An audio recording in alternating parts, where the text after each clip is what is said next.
Pertanyaan menarik ini. Jadi para ulama menjelaskan kalau dia orang yang beriman, maka ada kalau dia orang yang beriman, maka dia melewati waktu hari-harinya di kuburan itu cepat. Rasanya cepat. Nggak terasa gitu. Kalau antum Pak ngobrol ya dengan istri antum umpamanya, sedang asyik-asyik ngobrol, rupanya maghrib. Kan gitu. Sama seperti anak Pak. Anak kalau mau buka kalau puasa gitu, kasih dia main yang kesukaannya gitu, main sepeda kah atau main apa, bisa mandi gitu. Nak udah maghrib, bentar lagi lah gitu, baru maghrib gitu. Dia nggak terasa bahwa mainnya udah berapa jam, udah 2 jam, 3 jam. Terasa bagi dia itu cepat gitu. Tapi bagi orang yang di kuburan yang disiksa, itu 1 hari rasanya berapa? Setahun gitu loh. Itu bahayanya. Bapak mau saya tahu, tanya aja orang di penjara itu, Pak. Saya beberapa kali ke penjara, saya tanya, rasanya katanya waduh, ya. Ini udah baru sebulan di sini, rasanya udah 5 tahun gitu. Karena memang ya itu tadi, fasilitas nikmatnya nggak ada gitu loh, Pak. Jadi orang yang beriman itu waktu itu kata para ulama di antara Syekh Muhammad Shalih Al-Utsaimin, cepat itu jalannya waktu itu, nggak terasa. Tapi kalau bagi orang yang ini, wah waktunya kok lama kali. Ya, itu dia. Jadi kalau ditanyakan tadi berapa tahun, intinya sampai hari kiamat, Pak, sampai tiupan yang kedua. Tiupan yang kedua itu nanti ditiupkan dari malaikat Israfil. Tiupan yang pertama kan diwafatkan semua nih. Gunung-gunung hancur, matahari akan digulung oleh Allah Azza wa Jalla, akan bulan dan panas laut akan dipanaskan dan seterusnya. Pokoknya hancur gitu kan. Itu tiupan yang pertama. Ya, tiupan yang kedua itu akan bangkit nanti, Pak. Semuanya orang seperti cendawan katanya. Cendawan yang di pagi hari di musim hujan akan tumbuh dengan cepat. Begitu. Itu tiupan yang kedua. Nah, itu tiupan yang kedua itu berapa juta tahun lagi nggak tahu. Jadi kalau antum meninggal hari ini, kiamat 10 juta tahun lagi, nggak bayangkan lah. Selama itu antum diazab. Gitu. Saya nggak tahu. 10 juta loh Pak, bukan 10 hari. 10 juta tahun begitu. Kita nggak tahu umur dunia ini berapa kan. Tahun 2020 ini kan nggak tahu kita mulai kapan dibuat tahun ini. Ya, apakah semenjak Nabi Adam? Kayaknya enggak lah. Kan gitu. Dulu kan ada SM namanya, sebelum Masehi. Ya. SM itu aja udah berapa tahun gitu? Sejak lahirnya Nabi Isa. Nabi Isa kan? Tahun Masehi itu sejak lahirnya Nabi Isa. Nabi Isa kan? Begitu. SM-nya berapa tahun? Mundur. Itu dia berapa tahun itu maksud saya. Nah, jadi nggak tahu Pak kita. Makanya Pak nikmat di dunia ini Pak ibadah lagi. Apalagi usia Bapak ini kan sudah tua, sama seperti saya juga. Ya Pak ya. Kita nggak tahu Pak kalender kita ini. Dulu saya ingat kali tuh Pak. Siapa tuh Pak yang dulu meninggal itu? Pak Lahuddin. Saya bisa masih teringat ini. Gitu. Rahimahullah rahmatan wasi'ah. Siapa lagi jamaah kita meninggal Pak? Cuma ini. Pak Karmin. Yang kami. Oh iya. Dewananya. Oh iya, dan sekarang nanya itu Pak ya. Itu. Siapa lagi Pak? Cuma 2. Baru 2 yang sama Ustaz. Oh yang 2 kan? Yang lain menyusul ya Pak ya. Yang lain menyusul. Yang 2 menyusul. Iya. Yang pertama. Itu. Memang maksud saya begini. Persiapan tentu nggak ada jaminan ya bahwa orang yang muda itu akan lama, orang yang tua itu akan cepat. Nggak ada juga. Semua ini kan tergantung kepada Allah. Kita nggak tahu absen kita ini yang mana Pak. Apakah nomor kita dekat apa jauh, kita nggak tahu. Maka justru kita nggak tahu ini, persiapan kita lebih matang mestinya. Jadi kalau antum nggak tahu umpamanya mobil mau lewat ke Tapanuli Selatan sana jam berapa, tentu persiapan antum akan lebih cepat lagi kan. Oh cepat tunggu nanti lewat dia. Nggak dikasih tahu jam berapa gitu kan. Gitu. Sama seperti antum mau pergi berangkat rihlah, mau berangkat tamasya ke Sidikalang, umpamanya ngambil durian. Jam 3 jadwal, jam 2 udah bangun. Gak ada sampai gak tidur lagi kan. Ada yang bilang nanti tidur jalan aja lah. Gitu. Ya, karena persiapannya harus matang kan. Ya begitulah orang kadang-kadang kalau untuk masalah dunia itu semangatnya luar biasa Pak. Tapi kalau untuk akhirat ini ya gini lah ya. Ya kita berharap Pak mudah-mudahan semuanya kita ini sebagaimana Allah kumpulkan kita di masjid ini, di musola ini, kelak Allah kumpulkan kita dalam surganya. Amin ya rabbal alamin. Ikhwati fillah azza Allah taala wa iyyakum jami'an. Kita sedikit lagi Pak ya, sedikit lagi 2 atau ya 15 10 menit lagi Pak, 10 menit lagi. kita lihat waqad ankara al-kafiruna al-ba'tsa ba'da al-maut za'imina anna dzalika ghairu mungkin. Dan orang-orang kafir Pak mengingkari kebangkitan setelah kematian. Jadi orang-orang kafir ini Pak, dia ini mengingkari nggak ada itu kebangkitan setelah kematian. Ya mati selesai. Za'imina anna dzalika ghairu mungkin. Mereka menduga bahwa itu nggak mungkin. Nggak mungkin lah kita balik lagi. Ya udah selesai lah. Kan gitu.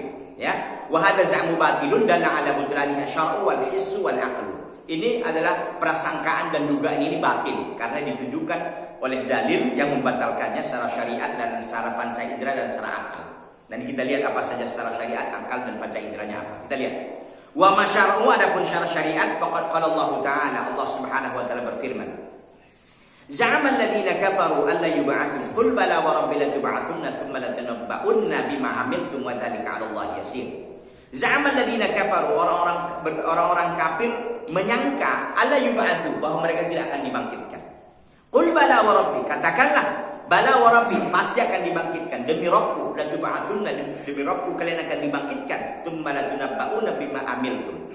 Tsumma latunabba'unna bima 'amiltum. Kemudian akan diberitahukan kepada kalian dengan apa yang kalian perbuat. Wa dzalika 'ala Allah yasir. Hal itu mudah bagi Allah Subhanahu wa taala dalam surah At-Taghabun ayat yang ke-7. Wa qad ittafaqatil jami'ul kutubis samawiyyati 'alaihi. Dan semuanya kitab-kitab ya, sepakat kitab-kitab yang dari langit, kitab-kitab samawiyah, Taurat, Injil, Zabur itu dan yang lainnya sepakat akan adanya kebangkitan tersebut. Firman Allah Subhanahu wa taala. Ya. Itu jelas sekali Pak. Ini secara syariat tinjauan syar'inya. Kita lihat tinjauan hissinya panca inderanya. Wa amal hissu faqad ra'a Allah wa ibadahu ihya al-maut bi hadhihi dunya wa fi suratil Baqarah khamsatu amsilatin 'ala dzalika wa hiya. Ya. Ada pun secara indera, secara panca indera, maka Allah SWT telah menunjukkan kepada para hamba-hambanya bagaimana Allah menghidupkan orang yang telah mati di dunia ini Pak. Wa fi suratil Baqarah khamsatu amsilah 'ala dzalik. Dalam surah Al-Baqarah itu ada 5 contoh. Kita ambil 2 aja Pak hari ini. Dan ada 5 contoh dalam surah Al-Baqarah yang menunjukkan bahwa Allah SWT menghidupkan orang yang mati dilihat oleh orang waktu itu. Ya. Al-misalul awal, contoh pertama. Ini kan untuk membantah dugaan, sangkaan ya, orang-orang kafir yang mengatakan bahwa enggak ada ini kebangkitan ini. Kita kan beriman ada keyakinan kita bahwa kan kita dibangkitkan. Mereka enggak ada itu. Kita katakan tadi dalam ayat Al-Qur'an itu jelas akan Allah bangkitkan dalam surah Taghabun tadi, ya. Secara hissi Pak kita sekarang secara panca indera. Firman Allah dalam surah Al-Baqarah katanya, "Lan nu'mina", firman Allah SWT tentang kaum Musa. Kaum Musa ini hina qalu lahu, ketika kaum Musa ini berkata kepada Musa, "Lan nu'mina laka hatta narallaha jahratan." Kami tidak akan pernah beriman kepada engkau ya Musa sehingga kami melihat Allah secara terang-terangan. Ini kata mereka ini. Surah Al-Baqarah ayat 55. Fa amatahumullahu ta'ala tsumma ahyahum fi dzalika yaqulullahu ta'ala mukhatiban bani Israil. Kemudian Allah mewafatkan mereka yang orang bertanya tadi. Kan bertanya ini, ya kami tidak akan beriman kepada Muhammad Musa sehingga kami Allah melihat Allah secara terang-terangan. Kemudian Allah matikan mereka ini, kemudian Allah hidupkan mereka ini. Dalam hal demikian Allah berfirman mukhatiban Bani Israil untuk mengajak menyampaikan kepada Bani Israil firman Allah. Wa id qultum ya Musa lan nu'mina laka hatta narallaha jahratan. Dan ingatlah apa yang kalian katakan kepada Musa. Wahai Musa, lan nu'mina, kami tidak akan pernah beriman kepada engkau hatta narallaha jahratan, sehingga kami melihat Allah terang-terangan. Fa akhadathum as-sa'iqah, maka Allah memberikan adab kepada mereka itu apa? Akhadathum as-sa'iqah, mereka ditimpakan dengan suara yang kuat. Ya, wa antum tanzurun, sedangkan kalian melihat mereka. Tsumma ba'atsnakum min ba'di mautikum la'allakum tashkurun, kemudian kami bangkitkan kamu setelah mati mereka, setelah kematian kamu, la'allakum tashkurun, semoga kalian menjadi orang-orang yang bersyukur. Jadi ceritanya begini Pak. Kaum Nabi Musa ini ingin melihat Allah kata terang-terangan. Keyakinan Ahlussunnah wal Jamaah Pak, Allah itu nggak bisa dilihat di dunia ini. Tapi nanti di akhirat salah satu nikmat yang paling terbesar setelah nikmat surga Allah Azza wa Jalla menampakkan wajahnya kepada orang-orang yang beriman. Ini nikmat yang paling dalam. Ya, firman Allah Azza wa Jalla lilladzina ahsanul husna wa ziyadah dalam surah Yunus. Bagi orang-orang yang beriman ada husna, yaitu jannah kata para ulama tafsir, wa ziyadah nikmat ru'yatullah, melihat Allah di akhirat. Ya, kenapa nggak bisa dilihat? Karena memang kita ini nggak sanggup Pak. Nanti Bapak bisa baca dalam surah Al-A'raf ketika Musa ingin melihat Allah. Maka kata Allah Subhanahu, lihat wahai Musa gunung itu, ya. Lihat gunung itu, fa in istaqarra makanuhu fasawfa tarani. Kalau engkau melihat gunung itu masih tetap diam, maka engkau akan bisa melihatku. Tapi apa yang terjadi? Falamma tajalla rabbuhu ja'alahu dakka. Ternyata ketika Rabbnya Allah SWT ingin menampakkan jasadnya, zatnya kepada gunung tadi, ja'alahu dakka, gunung itu pun hancur. Fasa'iqa Musa, maka Musa pun pingsan. Jadi kata para ulama tafsir nggak bisa dilihat. Hatta Nabi pun ketika Isra wal Mi'raj ditanya, hal tara rabbak, wahai Muhammad, apakah engkau melihat Rabbmu? Nurun anna arahu. Kata Nabi SAW, aku melihat nur, cahaya. Nggak ada yang dilihatnya. Jadi kata para ulama tidak bisa dilihat, ya. Bukan berarti nggak ada, Pak. Karena mata kita ini tak sanggup untuk melihatnya. Nanti di akhirat akan dikuatkan oleh Allah Subhanahu wa taala. Ya. Al-misal wasani, ini misal yang kedua, Pak. Ini kita tutup kajian kita ini. Fi qissatil qatil alladhi ikhtasama fihi Bani Israil, tentang kisah orang yang terbunuh yang berbantah-bantahan pada hal tersebut oleh orang-orang Israel, Bani Israil. Fa'amara Allah Ta'ala ayatbahu baqaratan fayadribuhu bi ba'dihha yukhbirahum biman qatalah. Maka Allah SWT memerintahkan mereka untuk disembelihkan kepada mereka baqarah, yaitu sapi betina, Pak.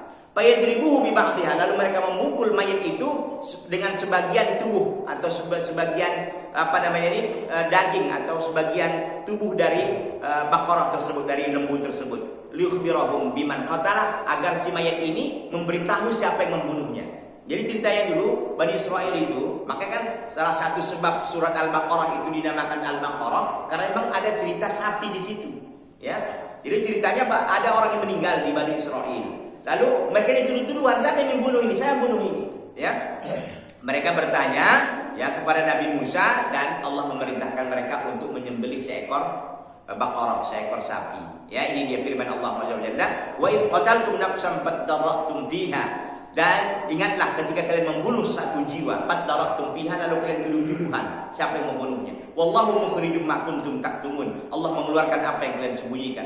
Faqulna dribuhu bi ba'dihha, kami katakan pukullah mayat itu dengan sebagian tubuh daripada sapi tersebut. Kadzalika yuhyillahul mauta wa yuriikum ayatihi la'allakum ta'qilun. Demikianlah Allah menghidupkan orang yang telah mati dan memperlihatkan kepada tanda-tanda kebesarannya, la'allakum ta'qilun, mudah-mudahan kalian menjadi orang yang berakal. Jadi Pak, dulu ceritanya Bani Israil itu, nanti kalau Bapak baca tafsir ayat surah-surah dalam Al-Baqarah, terutama ayat 72 73 ini menceritakan, jadi dulu ada orang yang dibunuh. Jadi mereka ini berdebat, siapa yang pembunuhnya, nggak tahu. Gitu. Bani Israil kan suka bohong itu, Pak. Jadi kata Allah SWT, udah kalian sembelih satu Baqarah, ya, lalu nanti bagian Baqarah itu, ya, bagian dari sapi itu dipukulkan ke mayat itu. Mayat itu akan ngomong, akan menceritakan siapa yang membunuh dirinya.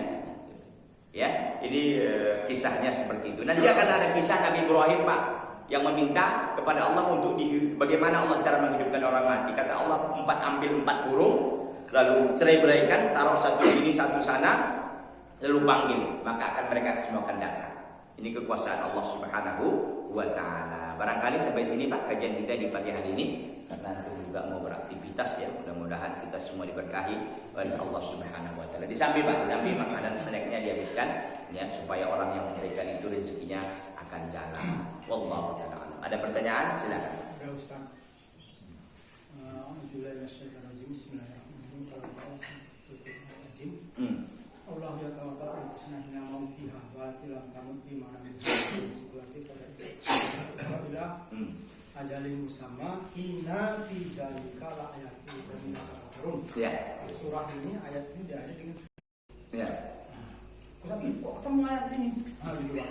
Itu disebutkan Allah memegang nyawa seseorang yang dia kehendaki. Iya. Dan melepaskan nyawa seorang belum dia berkehendak, artinya yang masih hidup. Ya itu diartikan di situ di keterangan kaki, orang yang masih tidur itu dianggap. Iya. Jadi artinya orang yang tidur itu pun Allah pegang roh kita, tapi dia kembalikan lagi. Iya. Kembalikan lagi. Sementara orang yang mati nggak dikembalikan. Pertanyaan saya di sini. Sementara ngapain Allah pegang-pegang nyawa? Sementara staf, dia kan punya banyak staf ahli malaikat. Jadi kita selalu diceritakan yang mencabut nyawa itu kan malaikat. Staf dia kok. Disebutkan dia tafsir itu Allah yang memegang. Nah itu yang saya pertanyakan, itu menafsirkannya gimana Ustaz? Allah memegang itu, sama sementara di sisi lain kan urusan ini urusan malaikat. Yang kedua, saya terinspirasi itu tadi, ternyata orang yang tidur ketika arwahnya sedang kosong, kan nyawanya masih apa, rohnya masih ada, tapi nyawanya yang diapakan. Tapi nanti kalau memang masih dikendaki Allah untuk hidup, dibalikkan. Nah, ketika belayang itu, inilah yang dimanfaatkan oleh para dukun-dukun, berkolaborasi dengan para setan-setan untuk roh yang apa ini tadi diambilnya Ustaz. Saya lihat sendiri tuh. Saya lihat sendiri tuh dulu. Jadi orang ini dia pingsan berlama-lama enggak karena anaknya ini belum. Pandangan agama ini Barat sudah membuat seperti itu, mencari orang-orang yang rawan segala ini di join sama setan-setan. Rohnya tadi. Menurut Ustaz gimana? Ya. Jadi yang pertama, pertama begini Bang. Jadi para ulama mengatakan an-naumu akhul maut. Tidur itu saudaranya kematian. Jadi an-naumu akhul maut. Ya, tidur itu adalah saudaranya kematian. Jadi memang ada beberapa yang kita temukan, termasuk saudara saya kemarin itu meninggal pada waktu dia tidur. Ya. Jadi waktu dia tidur udah, dan gak ada yang tahu dia meninggal. Artinya ketika rohnya itu detik-detik terakhirnya nggak tahu. Ketika dilihat kok tidurnya kok nyenyak kali gitu. Jadi istrinya nggak gangguin karena emang dia sakit gitu ya. Ya udah, kok nyenyak kali malam ini, ya udah biarkan aja gitu. Qadarullah kok udah mau dekat adzan dilihat, ya kok udah tegang gitu. Rupanya udah lewat. Ya udah dipanggil oleh Allah SWT. Jadi itulah ayat tadi itu mengatakan bahwa ketika kita meninggal ini, Pak, ketika kita tidur ini, kata Nabi SAW, ketika kalian tidak tidur maka tulislah wasiat, karena nggak akan tahu kalian apakah ruh kalian akan balik apa tidak. Itu dia, Pak. Jadi Bapak wasiat tulis. Kalau memang, kenapa? Karena wasiat itu akan membantu Bapak nanti. Ada wasiat Bapak, ada pesan-pesan Bapak kalau saya meninggal, mobil saya itu kasih ke sana, tanah saya di sana jadi wakaf. Ini rumah saya dijual. Nah gitu Pak. Maka itu nanti mengurangi harta warisan. Tapi memang wasiat itu nggak boleh lebih dari sepertiga harta Bapak. Jadi kalau Bapak punya 1 miliar, yang bisa diwasiatkan itu hanya 300 juta gitu. Itu. Jadi wasiat itu dibuat Pak. Kenapa? Karena wasiat itu akan ke Bapak nanti dia. Makanya kata Nabi SAW, la yanamu ahadukum wa wasiyatuhu maktubun tahta wisadatihi. Tidaklah kalian itu seorang tidur kecuali wasiatnya tertulis di bawah bantalnya. Gitu. Jadi kita takut nanti nggak balik ini pagi. Gitu Pak. Maka kan kita baca doa tidur apa? Bismika Allahumma amutu wa ahya. Ada di 2 riwayat Pak. Ada 2 riwayat dalam Bukhari. Ada amutu wa ahya, ada ahya wa amut. Yang benar kalau untuk ini katanya kita pakai yang dekat. Amutu wa ahya, aku mau mati kemudian aku mau hidup. Ini kan karena tidur itu akhul maut tadi kan? Tidur itu adalah saudaranya kematian. Jadi begitu Pak. Karena kita takut nanti roh ini tidak akan balik. Kenapa? Tadi pertanyaan di genggaman Allah SWT, maksudnya di kekuasaan Allah SWT.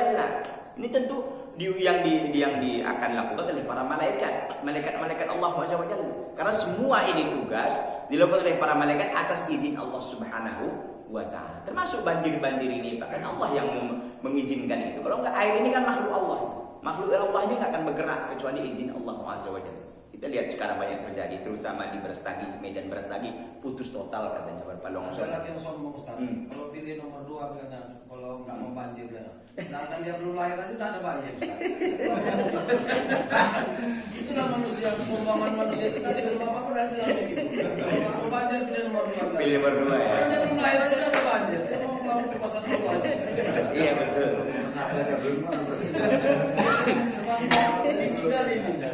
Iya. Belum lahir zaman Nabi Nuh udah ada banjir saja. Ada belum mau banjir dulu. Ya mungkin masalah pilkada ini Pak ya. Tanggal 9 nanti. Gampang kali gitu. Iya. Jadi kalau memang itu nggak ada cerita Pak, mau nomor berapa kalau Allah sudah mengenai ya. Kanda semua. Mau dibilangkan Allah. Nggak bisa. Jadi kembali ke soal tadi Pak. Jadi itu dia. Jadi Allah SWT ini menguasai ini semuanya. Hatta roh kita itu. Makanya kita katakan wasiat itu kita tulis, tapi jarang sih melakukannya. Makanya bagusnya begitu Pak, catat kian. Karena nanti kita kan ingin beramal nggak bisa lagi, udah selesai. Tapi Terus aja. kan yang bagusnya Ustaz, kalau bisa kan Langsung aja. Sebelum kita mati kita sudah Oh iya, boleh, boleh. Itu kan, Ustaz. Bagus gitu. Kalau Kalau setelah hanya misalnya mati nanti kalau aku mati diwasiatkan, tapi sebelum lagi kita masih hidup kita infak. boleh, nggak masalah dan itu lebih baik Pak. Langsung aja. Gitu. Dan memang takutnya gini memang orang mungkin kalau langsung takut dia nggak bisa menjaga niat. Riaknya takutnya. Jadi ketika ada wasiat itu kan dia udah selesai gitu. Jadi wasiat itu bukan berarti bahwa tiap malam ditulis, enggak. Tulis kian, lalu taruh. Bukan tiap malam ditulis. Maksudnya ditulis kian lalu ditaruhkan. Besok ambil lagi di mana ditaruh kayak gitu. Jadi bukan tiap malam ditulis Ustaz. bukan. Ada wasiatnya umpamanya apa gitu Pak. Jadi Enggak tertulis, Ustaz. gimana? Enggak tertulis. Ya nanti kan ahli waris Bapak nggak bisa melaksanakan apa yang Bapak wasiatkan. Bahaya lagi. Kan nggak ada ngerti. Wasiat itu kan dilaksanakan sesuai yang diamanahkan. Imam Bapak secara lisan maupun tulisan. Ini Bapak lisan tak ada, tulisan tak ada, ya udah dibagi-bagi orang harta Bapak semua. Iya, kalau ada pesan kan syaratnya begitu. Orang yang meninggal itu Pak, warisannya bukan dikerjai duluan. Bayarkan utang-utangnya, bayarkan warisannya, wasiatnya, bayarkan proses jenazahnya. Kalau ada yang kuburannya untuk perlu digali, kain kapannya itu dikeluarkan dari harta si mayit. Baru nanti sisa itu baru dibagi. Bukan dibagi warisan duluan, enggak. Dikerjai dulu itu. Wasiatnya, utangnya, proses kematian yang tadi begitu. Kalau banyak utang, banyak yang datang, utang nggak berani. Karena nggak ada yang mau nyolankan nanti gitu. Karena Keluarganya nggak mau bagi tapi banyak utang. oh nanti dibebankan ke keluarganya, kita takutnya gitu ya. Nggak tahu juga. Kalau Pak. Ustaz misalnya si mayat itu kan ada Iya. utang Ustaz. Sementara kadang keluarganya itu utang bapak kalau minta macam mana itu Ustaz? Oh nggak bisa. Ya memang kadang kan gitu Ustaz. Itu kan jadi pertengkaran itu Ustaz. Kita tagih gitu. Itu kan urusan bapakku, Pak, sama bapakku lah bilangnya gitu. Ya, kita bilang apa mau bapakmu disiksa di kuburan terus? Enggak ada dia pernah pikir tuh. Oh gitu. Itu bang, udah mentok kita Pak. Kalau gitu mentok kita memang. Iya, itu ngelakkan aja sebenarnya dia Pak. Dia untuk ngelakkan apa jadi ya? Ngelakkan apa? Ya gimana lagi kita bilang orang ayahnya udah mati kan itu nggak mungkin kita ke kuburannya nggak ada manfaatnya lagi. Tapi ingat Pak, utang itu berbahaya. Nabi SAW pun sampai nggak mau solatkan orang yang berutang. Sallu ala sahibikum. Salatlah kalian kepada saudara-saudara kalian. Para sahabat nanya, ya Rasulullah, iya. Itu sebagai hukuman kepada mereka-mereka yang berutang yang belum mau membayar utang. Maka jangan suka utang, Pak. Ya kecuali memang kita butuh ya, itu lain cerita. Bukan berarti nggak boleh utang, Pak. Jangan suka utang. Orang kadang-kadang kan untuk kebutuhan yang tersier, bukan yang primer. Kalau primer ya boleh lah. Yang nggak ada beras, nggak ada ini boleh. Ini kadang-kadang mau beli yang ini, yang aneh-aneh kan. Nah ini jangan utang. Untuk uang-uahan kan. Gitu. Kalau kebutuhan pribadi ya nggak apa-apa. Ya. Di Indonesia, Ustaz, itu memang dia disyariatkan di Indonesia. Untuk utang. Untuk utang, mungkin selama hidupnya ada memiliki utang yang terus kemudian, maka pakai yang kecil, pakai bapak maafkan, maaf. Kalau yang kecil yang maaf Kalau kan. yang besar setelah 7 hari, jadi Pak nunggu 7 hari baru disolatkan. Kalau berdasarkan hadis Rasulullah itu kan. Begini, dia yang diharapkan Nabi PJ, ada penanggung jawab. Mau penanggung jawab. Iya. Ya, maka kata dalam riwayat itu Abu Darda yang mengatakan, ya Abu Darda, ya Rasulullah utangnya saya bayar. Nabi mau nyolatkan. Oh gitu. Tapi ketika bertemu lagi beberapa hari katanya Nabi menanya Abu Darda gimana udah kau bayar utangnya? Karena belum ini roh ini masih tergantung katanya. Belum lagi sampai ke langit sana roh ini Pak. Karena masih utangnya masih ada. Kata Nabi, kata Abu Darda, iya udah bayar. Selesai. 2 dirhamnya waktu itu.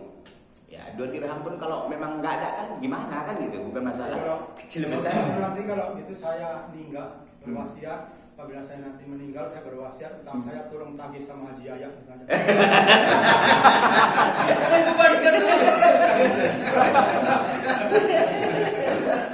Wasiat kan bisa wasiat. Enggak, wasiatnya yang ini Pak, ke keluarganya bukan ke orang.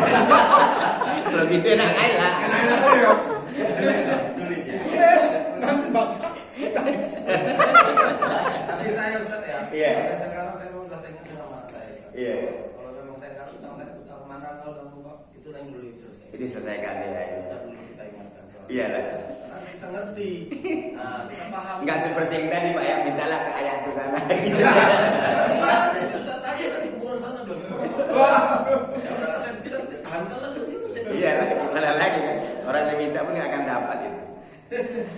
Baik, jadi itu Pak Rin ya. Jadi terkait dengan apa tadi wasiat itu ya, apa namanya hendaknya tertulis karena kita tidak tahu apakah apa namanya ini ruh kita ini balik apa tidak. Makanya Pak ketika kita sudah bangun dari tidur, doa kita bacakan kan alhamdulillahi ahyana. Ya. Allah telah menghidupkan kita kemari. Ba'da matana setelah kita diwafatkan oleh Allah. Wa ilaihi nusyur, dan kepada Allah kita akan dikembalikan atau dikumpulkan. Itu pertanyaan yang pertama. Pertanyaan kedua tadi Pak? Ini kan di dunia apa itu di Horor, film horor itu arwah yang lagi melayang itu ditangkap. para dukun-dukun ditangkap untuk supaya nggak dikembalikan lagi. Memang dukun itu bisa nangkap arwah.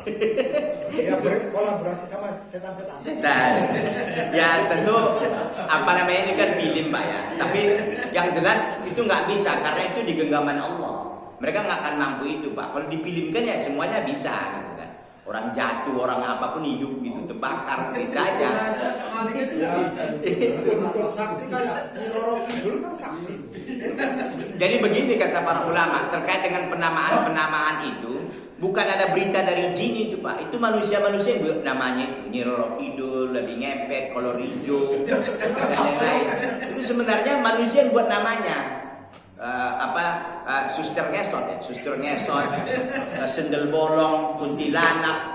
Itu sebenarnya manusia yang buat gitu. Namanya sendiri manusia yang buat. Padahal nggak ada itu Nyi Roro Kidul. Lalu difilmkan lah. Bisa menghilang, bisa begini. Nggak ada itu Pak. Jadi apa namanya ini penguasa Ratu Selatan. Nggak ada pantai selatan yang menguasai laut itu Allah. Itu kalau Allah mau hancur ya Nyi Roro Kidul pun hancur. Nah, gitu. Jadi nggak ada itu ceritanya. Orang kan ditakut-takuti, dibuatlah apa sehingga manusia nggak beriman ini Pak. Oh iya takut dia. Nah, gitu. Mau pesta aja pun harus nyewa dukun lagi. Kan itu. Karena mau nyarang hujan katanya. Kalau tidak mau diterpa ombak, jangan buat rumah di pantai. Kalau tidak mau pesta kena hujan, tidak bisa pesta. Selesai.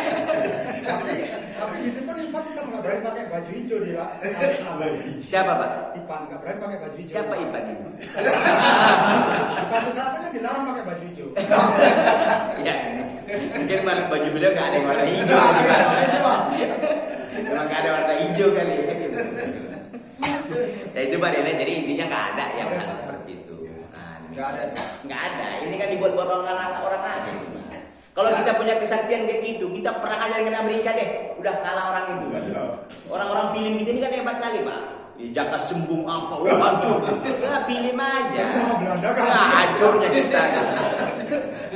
Silakan. Masalahnya gini, pertanyaan ketua tadi Ustaz. Iya. Sebelum waktu zaman jahiliyah dulu, sering main dukun. Oh.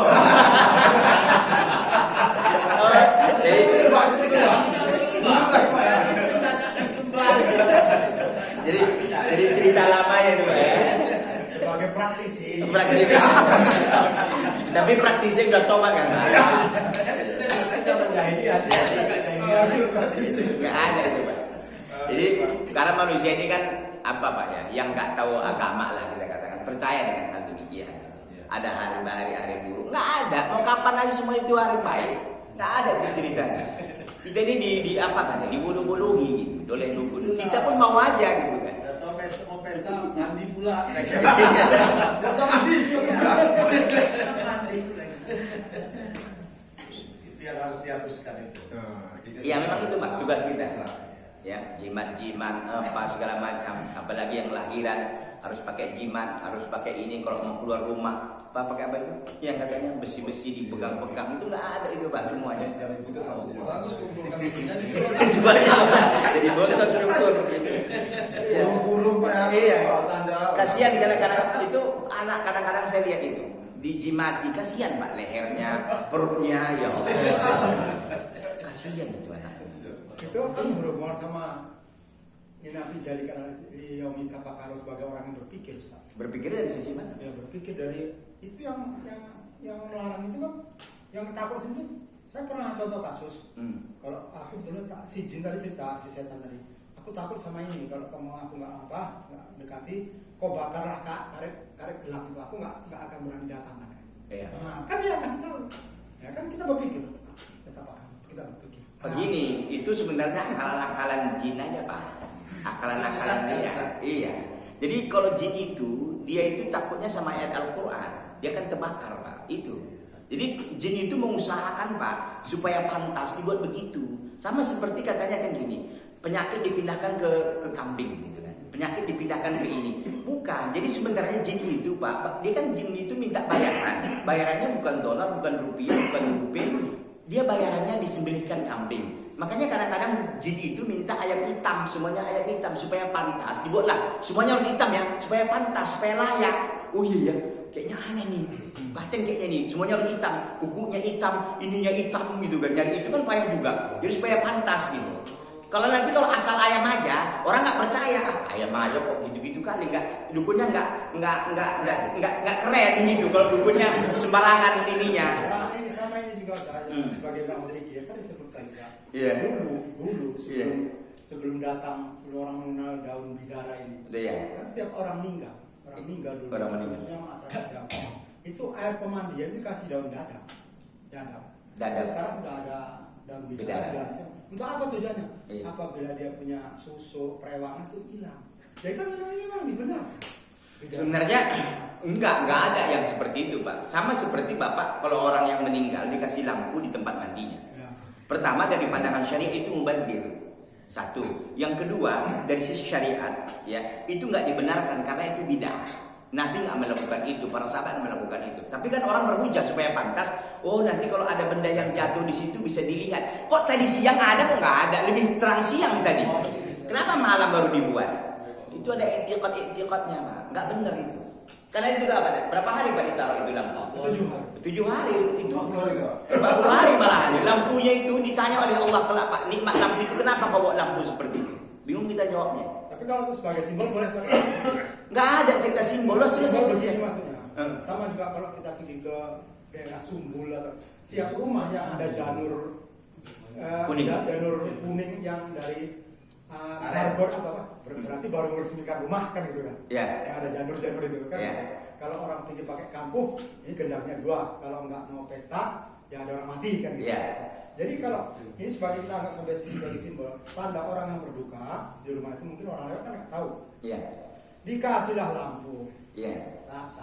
Satu pertanda orang yang nggak perlu. Kalaupun kita lewat, rumah ini baru berduka, jangan ributlah aku kan. Satu. Iya. Yang kedua, jangan lewat situ itu bekas pemandian, becek nanti kepleset. Iya. Gitu. Ya maksudnya untuk simbol itu diperbolehkan.